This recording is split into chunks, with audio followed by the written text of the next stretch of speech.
At the farthest rim of mapped space, beyond trade lanes, patrol grids, and the faint hum of diplomatic satellites, there is a place known only in whispers. Even the most experienced navigators hesitate at the coordinates. A neutral zone, they call it, a bar where the worst species of the galaxy converge. Pirates with eyes like liquid iron, warlords whose shadows swallow corridors, mercenaries whose hands have ended worlds. From our perspective, this was controlled chaos, a laboratory of hierarchy where survival instincts were distilled into observable patterns. To the uninitiated, it was a death sentence. I observed that cycle from a discreet vantage, tucked into a darkened corner. Thousands of species passed through that bar, each with predictable thresholds: how they react to intimidation, the pressure points that trigger aggression, the fear cues that force submission. My scanners cataloged every movement, every pulse of tension.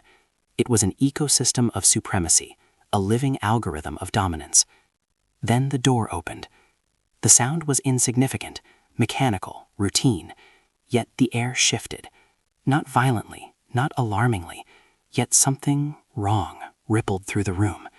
Every predator, every apex species, every sentient creature paused mid-motion, sensing an anomaly before their senses could define it. A single figure entered. No armor, no visible weapons, no entourage, just a human. Laughter erupted at first. The human species was known. Fragile, emotionally volatile, short-lived, occasionally clever, but never dominant. Not here, not among beings that had no law but instinct. The human walked, not hurried, not nervous, just walked. Along the floor slick with spilled synth liquor, over scars from countless conflicts, through the subtle territorial displays of giants and killers, he walked, calm, precise, unthreatened. He approached the counter, ignoring every stare, every twitch of claw or mandible, every low hum of latent energy weapons. He ordered a drink. A simple request. Water, or something they called whiskey. The specifics elude me. But the act itself, ordering without hesitation, caused a ripple in the room. Predators do not ignore danger. Prey does not walk into it willingly. And yet here he stood, unaffected. The laughter ceased. Conversations died mid-sentence. Territorial creatures circled closer, probing, evaluating the anomaly. One pirate, green-scaled and hooked, tilted his head and hissed a greeting, the sound designed to intimidate, to test fear thresholds. The human did not flinch. He blinked once and smiled faintly, emotion so small, yet profound in its incongruity. A warlord, twice the height of the ceiling, leaned forward, its claws flexed, a subtle prelude to attack. The human did not acknowledge it, not with words, not with posture. He did not retreat, did not bristle. He simply exhaled and took a sip from the glass in front of him. The first anomaly. Sensors scrambled. Neural scans caught irregular readings, stress markers absent, adrenaline spikes undetectable, threat recognition circuits inactive. The human's physiology defied all cataloged patterns. His body should have trembled. His mind should have reacted. But there was only intention. A calm that was neither naive nor reckless. It was something entirely foreign. A pack of mercenaries advanced, their claws extended, teeth bared, signals broadcasting dominance. The human's eyes tracked them. Not fear, not appraisal, but acknowledgement. As if he were noting their presence, not their threat. One of them swiped at him. A gesture designed to provoke panic, a ritualistic strike to establish hierarchy.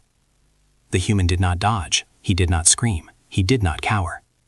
Something was wrong. Because we had studied thousands of species, each with measurable limits. None walked into danger voluntarily, none defied instinct this deliberately. From my position, I recorded every micro-expression, every spike of muscle tension, every fluctuation in body heat. The bar itself seemed to hold its breath. Every predator paused, every pack froze mid-step. Something primal and ancient recognized the wrongness in this scenario.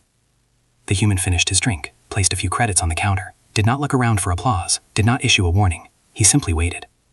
And the room began to realize in slow increments that the rules were broken. This was not a clever act, not a ploy, not a miscalculation. This was an assertion of presence. And it changed everything. Outside the bar, the systems of control, laws, treaties, fear meant nothing. Inside, the ecosystem of predators and hunters had just encountered a being who adhered to none of the expected limitations. I tightened my grip on my recording device. My sensors whirred, unable to process the anomaly. Data matrices failed to categorize. Calculations looped endlessly. The first question, our first instinctive collective thought, echoed in the silence. What is this human capable of? The answer was not yet clear, but I knew the answer would not wait long. Because in that bar, at the edge of civilized space, predators do not forgive mistakes, and prey does not enter willingly. Yet here he stood. And something was very, very wrong. The door behind him creaked faintly. Shadows shifted. And the first predator began to move. It began, as it always does, with probing. A minor species, green-skinned, sinewy, and notorious for pack intimidation, slithered from the shadows. We observed with detached interest at first. Their approach was predictable. Circle, posturing, subtle displays of teeth and claws. Signals of dominance, of hierarchical testing, broadcast in waves across the room. The human remained stationary, hands empty, eyes forward. Not submission, not aggression. Indifference. The pack recoiled, confused, muscles tensed, neural feedback spiked, conflicting signals, expectations violated. I recorded every tremor of their nervous systems. The anomaly deepened. Predators are designed to detect hesitation, weakness, fear. This human exhibited none. One of them lunged, just a minor strike, enough to test reflexes, enough to assert hierarchical superiority. Sensors should have captured a flinch, a dodge, a surge of adrenaline, but there was none, only irritation. The human turned slowly, deliberately, eyes meeting the aggressor. There was no panic, no shock, only an exasperated precision, as if the strike had been a minor inconvenience, a poorly timed disruption. What followed was not a fight. It cannot be described in terms of combat as we know it. There was no rage, no frenzied retaliation. There was correction. The human moved. Efficiency itself seemed to condense into motion, calibrated, instantaneous, perfect. Muscles, skeleton, reflexes, all working in a harmony we had never catalogued.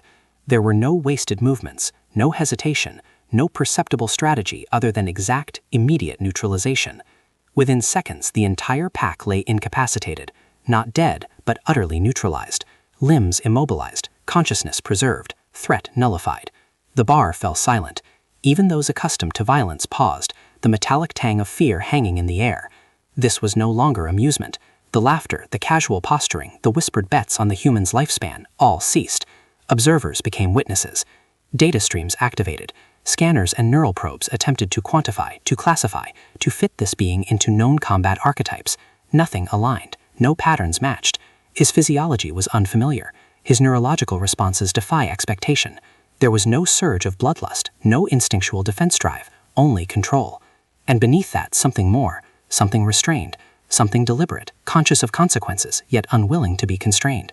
A potential energy that promised force, but only deployed in necessity. It was a precision of the kind we had only theorized, never observed. From my vantage point, I could see the ripple through the room. Creatures once confident in their dominance began to hesitate. Their postures faltered. Subtle cues of unease spread from the incapacitated pack outward. Even apex predators shifted in their seats, sensing a new variable, unquantifiable but palpable. The human exhaled once, adjusting his stance. There was no celebration, no acknowledgement, no triumph in his eyes, only patience, observation. He surveyed the room as though cataloging the next variable, evaluating the environment. Then the larger predators took note. Massive beings who had orchestrated wars, extinguished civilizations, and hunted entire species for sport turned their attention to the human. They did not approach immediately. They studied, calculated, tested. From their perspective, they were apex, invincible, unchallenged. And yet, the anomaly in the room refused the expected order. I recorded the onset of their deliberation, mental probes, physical tics, subconscious recalculations. Even the air seemed to shift as tension radiated from the apex predators. Something unprecedented had entered their domain, something that refused the instinctual hierarchies that governed life. The bar itself seemed to hold its breath. Conversation ceased entirely. Glasses clinked softly only from accidental movement, as if the very environment recognized that nothing in this space was ordinary anymore. The incapacitated pack stirred weakly, their systems rebooting in confusion. Some made minor gestures of defiance, but the human did not react. There was no gloating, no provocation, no reward for his dominance. He simply adjusted his posture, scanning, waiting. Sensors attempted to quantify his energy output. Neural readings tried to detect aggression. Every metric failed. The human did not respond to fear, to threat, to incentive, or to pain as any species known should. He simply existed with a will that ignored all constraints. And in that moment it became clear, the first anomaly, the human walking into the bar unarmed, was only the beginning. The second anomaly, the human correcting the pack, was proof. The apex predators were now aware, and curiosity, as much as fear, began to pull them toward engagement. From my perch, I recorded the widening ripples of tension, a pattern forming across every species in the room. The environment, previously predictable, had shifted.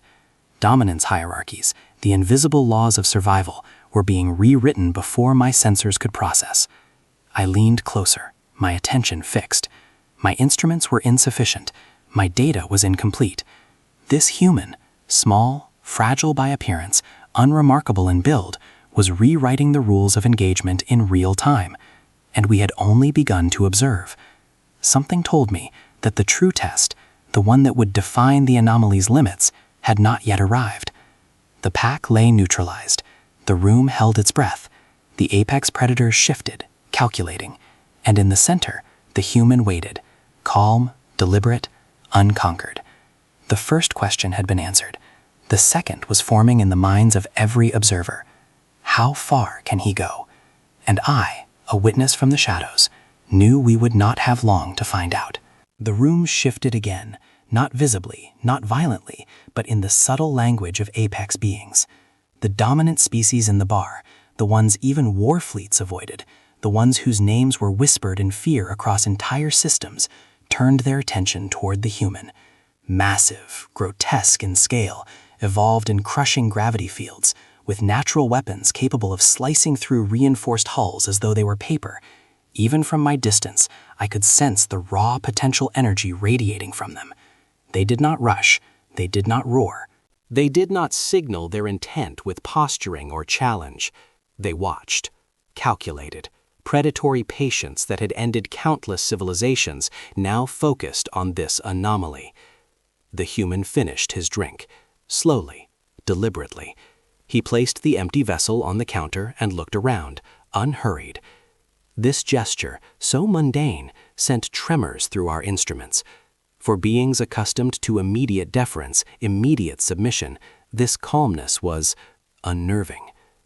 One of the apex predators stepped forward. Its bulk eclipsed the ceiling, its claws gleamed like forged steel, and its very presence pressed upon the minds of every lesser creature. 3 civilizations had crumbled under its campaigns of psychic and physical dominance. Entire planets had bent to its will. It spoke, not with sound, not with words, but with psychic pressure, an invisible weight that would have shattered the consciousness of any other species in the room. Minds trembled. Even sensors detected the distortion, a pulsing resonance across cognitive fields. The human blinked, a single, deliberate blink. Then he asked it to repeat itself. That, more than the silence, more than the room's frozen tension, was the second anomaly. A species capable of psychic annihilation, unchallenged in scope and power, had been questioned. And the human's tone, mild, unassuming, almost conversational, was unconcerned. The predator advanced. No warning, no hesitation. Its massive limbs struck the floor with concussive force. The air itself bent under the pressure of its psychic output. Objects rattled, glasses shattered. Every species present understood this was a kill strike. The human did not evade. He did not duck, did not leap aside, did not attempt any defense typical of a species facing certain death. He simply endured. His body took the impact. Sensors recorded stresses that should have obliterated bones, ruptured organs, liquefied tissue. Yet he staggered, but remained intact. Neural spikes, cellular damage, all present. Survival, impossible by known metrics. And yet, he stood. And then he responded. The movement was subtle at first, an adjustment of weight, a shift in posture, but every following motion became precise, almost clinical. Limbs recalibrated mid-strike, every counter measured, every angle corrected, as if his body was reading and rewriting the predator's mechanics in real time. Strength, yes. Speed, yes. But more than that, adaptation. A capacity to learn instantly, to adjust, to refine strategy with no conscious calculation, almost instinctively. Every strike he delivered was faster, sharper, more efficient than the one before. The apex predator, a being that had ended wars with a single thought, found its attacks anticipated and countered with unprecedented accuracy. Reflexes that should have been inhuman in speed were matched, outmaneuvered, neutralized. The predator fell. Not destroyed, but thoroughly incapacitated. Its psychic pressure nullified, its limbs rendered ineffective, its dominance neutralized. Silence followed. And in that silence, we, observers, chroniclers, scientists, realized the full scope of what we were witnessing. The anomaly in the room was not merely strong, not merely fast, not merely resilient. It was evolving in real time, learning through experience faster than any simulation, faster than any algorithm. The room itself, previously a controlled ecosystem of fear and dominance, recalibrated in instinctive horror. Lesser predators froze. Mercenaries who had survived uncountable conflicts retreated into corners. Even the most confident hunters, those who thrived on chaos, felt the weight of possibility pressing upon them. One human could redefine the meaning of apex. I recorded every data point, though I knew that no metrics could capture the anomaly. His presence was a force unto itself, an equation outside known parameters. Neural readings failed, muscle response patterns were inconsistent with any known species. And yet every motion, every decision was deliberate, efficient, precise. Control was absolute, but tempered with restraint. The human paused for a heartbeat, surveyed the room again. No triumph, no celebration, only observation, waiting, patient. In that instant, it became clear. This was not combat for glory, not for dominance, not for survival alone. This was mastery, refined and calibrated. And for the first time in recorded history, something feared nothing in that room. Nothing, except the human at its center. The apex predator, massive beyond comprehension, stirred slightly, its bulk shifting as though uncertain whether to rise or retreat. Every predator in the room, all conditioned by millennia of hierarchical rules, all guided by instincts honed to perfection, collectively acknowledged a single truth. This being, the human, did not obey rules, did not acknowledge limitations, did not fear. It was something else. The room waited, the tension coiling like a predator ready to strike, yet none dared. Glasses trembled on tables, bioluminescent scales shimmered in abrupt flashes of alarm. Even the bar's walls, thickened and reinforced beyond standard material science, vibrated subtly, sensing the extraordinary energy coursing through its center. And the human, with a calm that defied all expectation, adjusted his stance again. He did not approach, did not retreat. He simply waited, as if aware of the calculations unfolding around him, observing, processing, ready for the next act. From my perch, I recorded this. Neural spikes, energy readings, stress markers, all screaming an impossible truth. The human was rewriting the parameters of power in real time. The first anomaly, the human walking unarmed into a bar of killers, was remarkable. The second anomaly, his instantaneous neutralization of a pack, was unprecedented. The third anomaly, we all realized, had only just begun. Because the apex predators, the creatures that had never feared anything, had recognized the truth. Nothing in that room, no law, no instinct, no weapon, could predict or contain him, and they were moving. Panic did not erupt, not outwardly, not in the conventional observable sense. There were no screams, no immediate chaos. The room maintained the illusion of calm, yet beneath the surface, currents of fear twisted and shifted, almost imperceptible. Signals passed through eyes, scales, bioluminescent pulses. Silent agreements formed, shared unspoken decisions between species that would never have allied under any circumstance. Every apex predator, Every mercenary, every warlord instinctively recognized the truth. The human must be removed, and removed simultaneously. From the shadows and the corners, weapons emerged. Biological weapons, serrated appendages, poison-tipped claws, genetically modified pathogens, primed to incapacitate or erase. Technological devices hummed alive. Pulse rifles, micro-singularity grenades, energy disruptors, neural destabilizers, psionic emitters, previously unused in public spaces for fear of collateral devastation, activated. The bar became a convergence point of lethal intent, entire war doctrines condensed into a single moment. The room was no longer a gathering. It was a battleground, calculated down to microseconds. The human sighed. Not a gasp, not a shiver. A sigh. The kind of sound that conveys irritation rather than fear, exasperation rather than terror. Observers, including myself, registered this with alarm. Creatures designed to dominate and destroy were now facing an entity for whom annihilation seemed inconvenient. Then it began. The attack was absolute. All species unleashed the full measure of their power. There was no hesitation, no subtlety, no species held back. Strike followed strike, wave after wave of lethal precision, engineered to neutralize the anomaly in milliseconds. A predator lunged, its claws extended and coated with corrosive venom. Psionic pulses rippled through the air, designed to collapse mental defenses. Energy projectiles tore across the room, carving through reinforced walls and furniture alike. This was not dominance. This was survival. And yet, it failed. The human moved. Not like a machine, not like a creature enhanced, not with supernatural force. He moved like inevitability. Not unstoppable, but unyielding. Every strike, every assault, collided with him only to be redirected or absorbed. Limbs struck him, toxins coursed through his veins, neural pulses rattled his system. Injuries accumulated. Blood, or whatever his equivalent flowed, marked his form.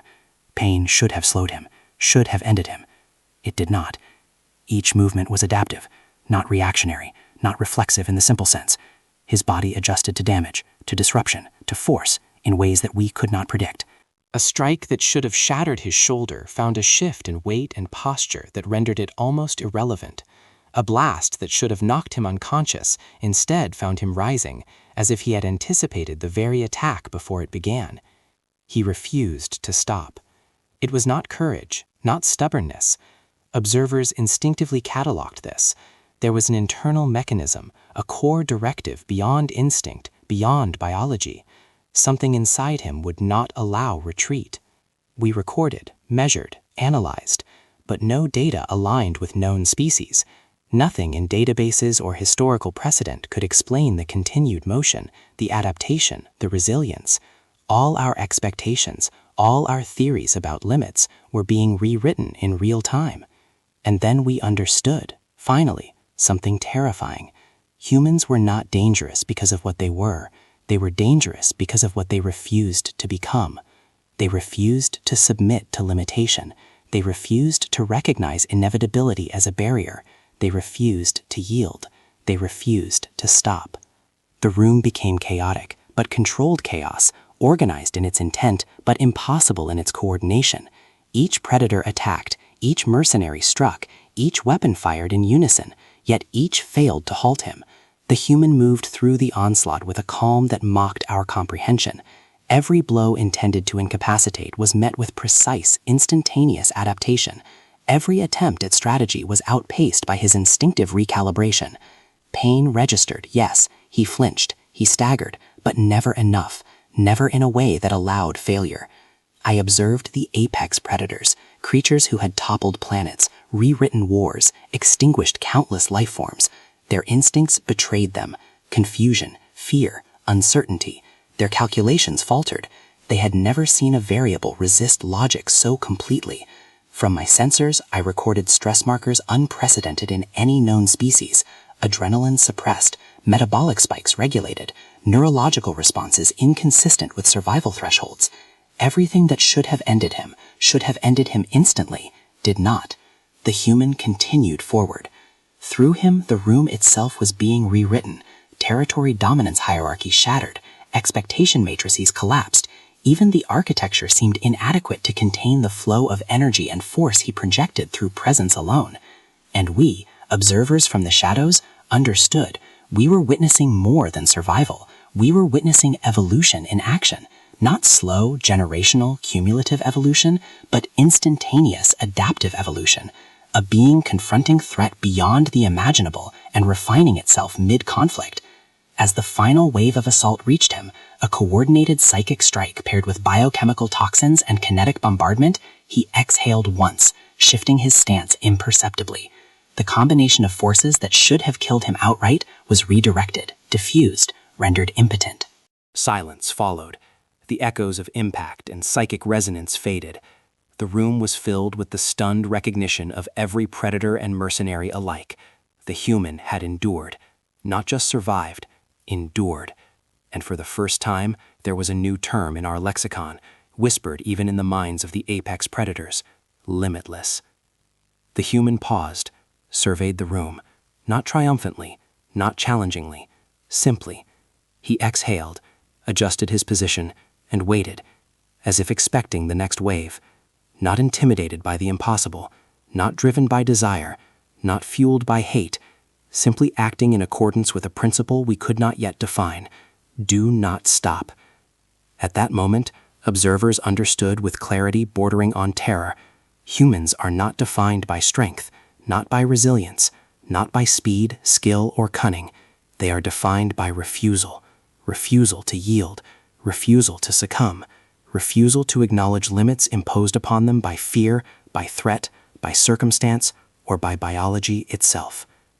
The apex predators, still poised to strike again, hesitated. For the first time, they measured the presence of a being for whom every measure of dominance, every tool of terror, every instinct designed to subdue, had failed.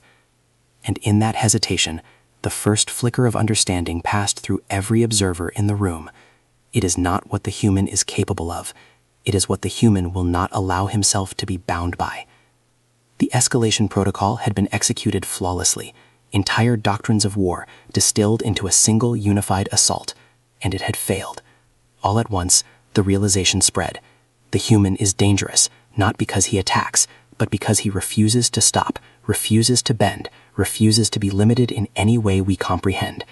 We watched, and for the first time, the rules themselves seemed insufficient. The next move would not be conventional. The apex predators would calculate, they would adapt, but so would he. And in the heart of that bar, the escalation had only just begun. The air thickened, the ceiling quivered. The walls of the bar groaned under invisible forces we could barely comprehend. The strongest among them, the apex predators who had never been denied, activated their final measures. Reality-distorting fields rippled outward, bending perception and space itself. Neural collapse waves pulsed in subtle frequencies, designed to overwhelm the synapses of any lesser mind. Gravity inversions twisted the weight of every body, every object, as if the bar itself had become a death trap. Weapons flashed in impossible combinations, biochemical, kinetic, psionic, reaching beyond legality even in interstellar war. The room became an inferno of calculated destruction, a ballet of ultimate force. Every species present felt the impossibility of the moment. Survival instincts screamed, yet the human, this singular anomaly, remained upright. He had no armor, no shield, nothing but his own presence. Then the inevitable occurred. He fell to one knee. It was not an elegant fall. Limbs buckled, bones cracked, blood, or whatever his equivalent flowed, slicked the floor.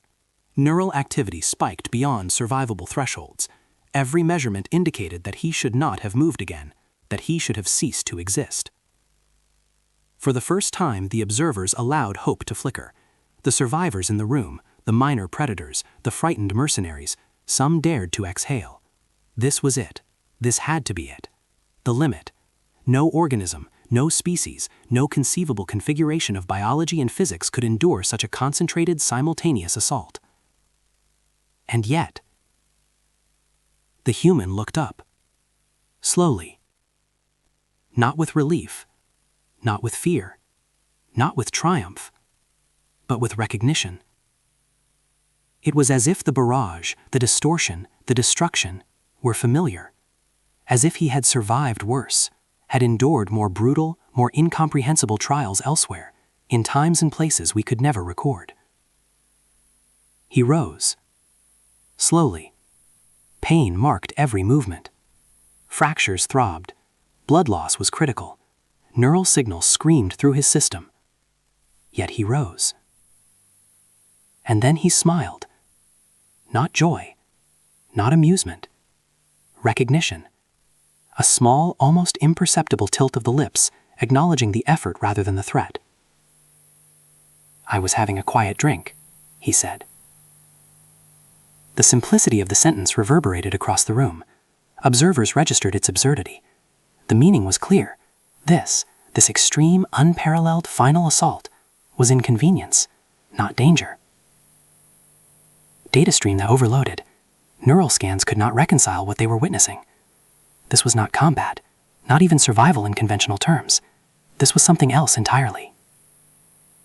The room, previously a network of precision, coordination, and lethal intent, froze. Silence swept like a tidal wave. Every apex predator, every mercenary, every minor species present understood. They had misjudged. This was not a warrior at war. This was a human inconvenienced. And that was infinitely worse. The bar, still trembling from the forces unleashed, seemed to acknowledge the anomaly. Walls bubbled slightly, the ceiling cracked in arcs, debris floated in distorted gravity fields, and yet he navigated through it effortlessly, as if the environment itself were irrelevant to him. Every force applied, every assault executed, was met with adaptive response, a precise recalibration in real time. Even the predators who had orchestrated the attack shifted uneasily, their confidence shattered, replaced by something else: respect, fear, uncertainty. They had faced conquerors, tyrants, beings of unimaginable power. They had seen systems collapse beneath their authority, and yet none had ever been inconvenienced like this. The human's breathing remained steady. His posture, though marked by pain, retained control. Limbs flexed deliberately, adjusting to fractures, redistributing weight to compensate for injuries. Eyes scanned the room, cataloging threats, noting variables, anticipating motions before they occurred. I recorded every anomaly. Kinetic absorption far beyond expected material tolerance. Neural spikes resisting collapse. Muscular coordination surpassing predicted capacity. And through it all, one fundamental principle became undeniable. The human refused to yield. Not out of defiance, not out of rage, but out of some intrinsic, unknowable principle: refusal. He stood fully upright, towering not by size, but by presence, a beacon of something the predators could not quantify. Every attempt at overwhelming force, every reality-altering weapon, had failed. The simplicity was infuriating in its brilliance. The apex predators, who had orchestrated annihilation with military precision, paused. Their psychic and physical strike, still active, still capable, had been rendered irrelevant. In that moment, the first truth crystallized. Humans are not dangerous because of strength, skill, or technology. They are dangerous because they refuse to be bound, because they refuse limits, because they refuse to submit. Observations, notes, neural readings, all failed to capture the enormity of the anomaly. Every system in the bar, every predator, every instrument, measured one fundamental deviation: impossibility made flesh, tempered by restraint. And as the human adjusted his stance, eyes sweeping the room with calm awareness, it became clear: this was only the beginning. His endurance, his adaptation, his refusal, these were principles, not feats. They were constants, immutable in a way we had never observed in any species. The room, previously a testament to lethal coordination, became a monument to human resilience. Every attack, every effort to enforce mortality had been neutralized, not by raw force, but by refusal. And we, observers from every corner, realized with a terror bordering on awe, survival was no longer defined by power. It was defined by unwillingness to recognize the possible as limit. The human took a final step toward the counter. His body, battered, bloodied, fractured, still obeyed his will perfectly. Every movement was a reminder: this was not an apex predator, not a warlord, not even a veteran of countless battles. This was a human, average in form, extraordinary in principle. The apex predator's eyes, or the functional equivalents in their physiology, narrowed. The minor predators froze. The mercenaries whispered among themselves in nervous clicks and hisses. Even the bar itself seemed to wait. Because they had understood a truth no system, no calculation, no war doctrine could ever anticipate. This human did not break. He did not submit. He simply refused. And that refusal, abstract, unstoppable, incomprehensible, was infinitely worse than any weapon or assault. The room waited. Every species present, every observer, every instrument. And the human returned to his drink. Quiet. Deliberate. Undefeated. We began pulling records. Fast. Desperately. Archives, mission logs, encounter reports, old recordings, everything humans had touched, left behind, or been dismissed in passing. Every anomaly we had cataloged and marked as statistical outlier. Every planet where humans had appeared and survived when no other species could. Cross-referencing, sorting, analyzing at speeds no one thought possible. Patterns emerged. Clear, undeniable, terrifying patterns. Humans did not dominate ecosystems. They endured them. Across countless worlds, environments that should have been fatal, radiation storms, extreme gravities, toxic atmospheres, biologically hostile predators, humans adapted. Not in the superficial sense, not by fleeing, hiding, or exterminating threats. They adapted to function through it. Pain, we realized, was not something they avoided. It was something they endured, incorporated, moved through. Every threshold that should have ended them, the limits our sensors were programmed to recognize, was navigated, recalibrated, and surpassed. Injuries, disease, psychic shock, starvation, environmental collapse, humans survived all, as though the universe itself had been designed to test them and had repeatedly failed. And the human in the bar, he was not exceptional, not elite, not enhanced, not genetically modified or surgically perfected, not blessed by technology. He was average. The realization hit with a force that rattled the foundations of our data matrices. What we had witnessed, the resilience, the adaptation, the refusal to stop, was not unique. It was baseline. Humanity, as a species, carried within it the capacity for this same indomitable presence. Billions of individuals, billions of potential anomalies waiting in plain sight. Billions who, when pushed to the absolute edge of survival, would not break, would not stop, would not surrender. Our neural scanners, designed to catalog and classify threat levels, overloaded. We had built models, thresholds, equations to predict survival, combat aptitude, response to extreme stress. Every metric failed. Every prediction was meaningless. The baseline itself was an outlier. I watched the human finish what remained of his drink. Small movements, raising the glass, tilting it, swallowing.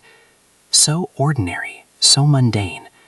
And yet every gesture radiated authority, control, inevitability.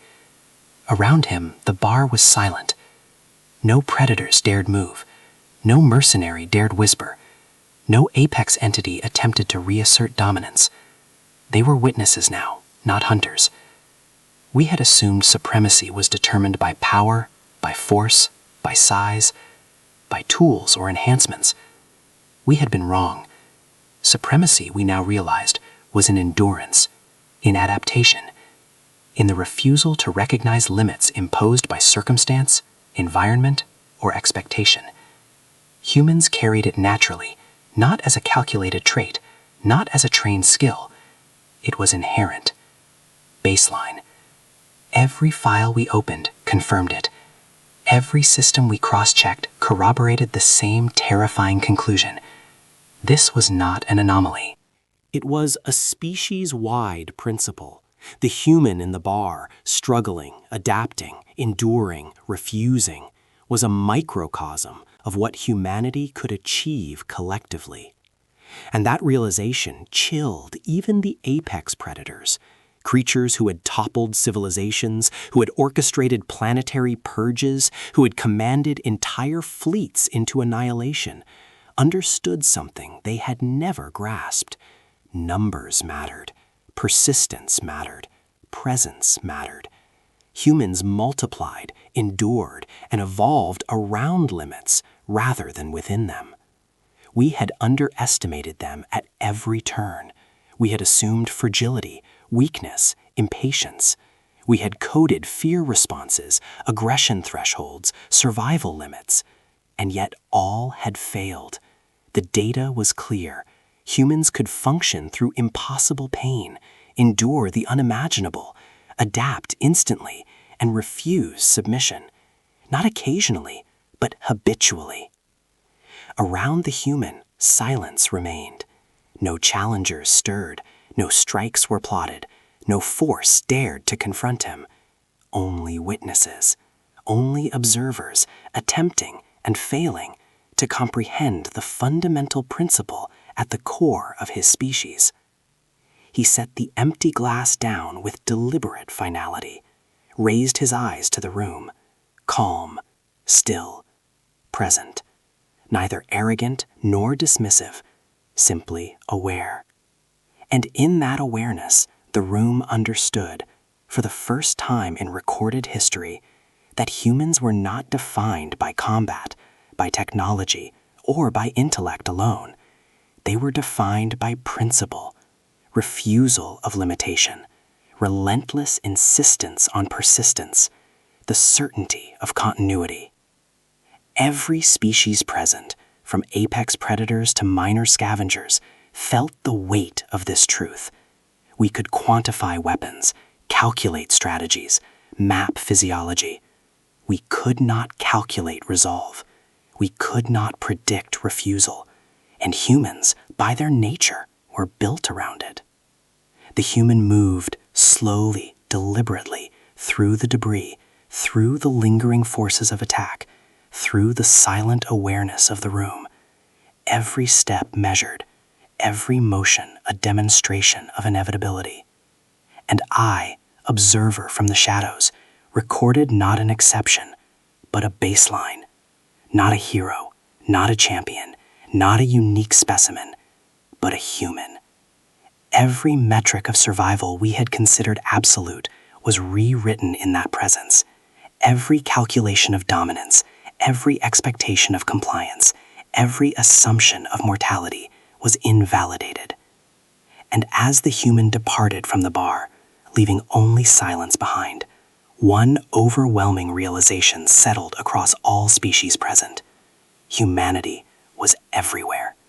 Not yet as conquerors, not yet as rulers, but as a species inherently capable of endurance beyond comprehension.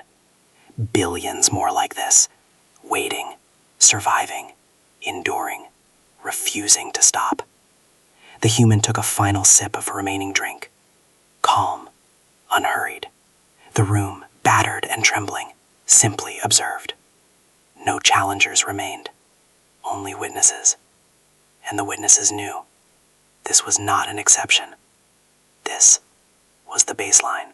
The human moved with deliberate calm, despite every observer in the room holding tension in their muscles, claws, or psychic fields. The bar, a nexus of predators, mercenaries, and killers, waited in suspended disbelief. Weapons remained raised, claws retracted, psionic fields still thrumming with potential energy, but no one acted. He approached the counter, slowly. Even with shattered bones, bruised flesh, and blood that had defied every expectation of survival, his motion conveyed authority. Not the authority of dominance, not the arrogance of conquest, but the simple authority of inevitability. He placed payment on the counter. Exact. No more, no less.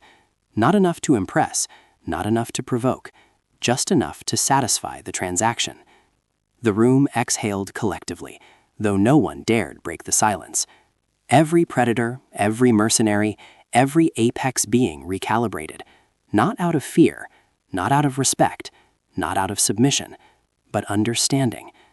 They understood that this was not a victory to challenge, not a position to contest, not a force to fight. This was a boundary to respect. The human turned, not dramatically, not theatrically, just enough to pivot his weight, align his eyes with the room, register every creature still present. His gaze swept the apex predators, the minor predators, the mercenaries, and even the observers tucked into the shadows. It was not a threat, not a command, not even a warning, simply a statement, a remark, and yet the weight behind it was unmistakable. The room, filled with beings who had ended wars, extinguished civilizations, and survived planetary annihilation, understood immediately. This human was not to be trifled with, not because he had killed, not because he had won, but because he had endured, because he had persisted, because his presence alone had rewritten the rules of engagement. And with that, he walked toward the exit, every step deliberate, every motion measured. No one moved to stop him. Not because they could not. Every being in the room could have ended him in an instant. Every predator had strength. Every mercenary had precision. Every apex being had weaponry that could crush him without hesitation. But they did not act, because they understood. The hierarchy of the bar, carefully maintained through fear, dominance, and control, had been broken. Not by conquest, not by aggression, not by survival, but by presence, by an anomaly that refused to submit, refused to stop, refused to recognize limits. The human reached the door. He paused, just long enough to look back. Not fully, not theatrically, just enough to acknowledge every witness, every predator, every observer who had dared to underestimate him. And then he left. The door closed behind him with a muted thud. The bar, once the loudest, most violent place in known space, became quiet. Not peaceful, not restored, not safe, but irrevocably changed. The energy, the tension, the calculated fear that had governed every interaction dissipated, leaving only awareness that something fundamental had shifted. Predators shifted in place. Mercenaries murmured in clicks and hisses. Even the apex predators, beings who had faced entire planetary civilizations, felt a new metric of reality settle over them. Every being in the room understood that they had witnessed more than an act of survival or combat. They had witnessed a principle made tangible. A human had entered their domain, endured the impossible, adapted through injury and psychic assault, and walked away. Not triumphant, not vengeful, not even threatening, simply present. And in that presence, the hierarchy dissolved, not through conquest, but through refusal, not through domination, but through consistency, not through violence, but through being. The observers recorded in shock, recalibrating every parameter of power and survival they had ever believed absolute. The metrics, the models, the assumptions, all were insufficient. Outside, the void of space continued indifferent. Trade lanes hummed with commerce, war fleets maneuvered with precision, and civilizations plotted their next moves. But within this bar, the fundamental truth had shifted.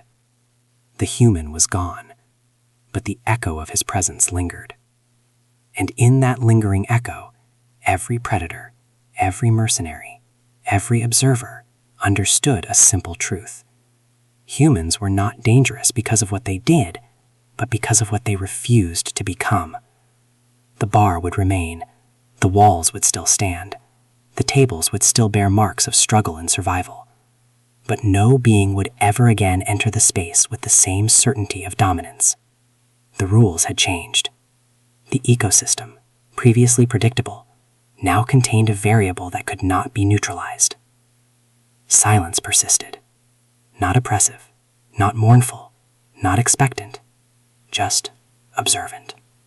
Quiet, but charged with understanding. And in that silence, one undeniable fact settled across every sensor, every nervous system, every neural spike. The human had entered, survived, and exited. Not through force, not through skill, not through triumph, but through presence. And that presence, unshakable, unyielding, inevitable, had altered everything. In the cycles that followed, the story spread. At first, whispered in nervous clicks and muted tones, then repeated in cautious reports and wary records. Finally, as warning, codified in doctrine across species and systems. Every data stream, every neural archive, every interstellar transmission carried fragments of the tale.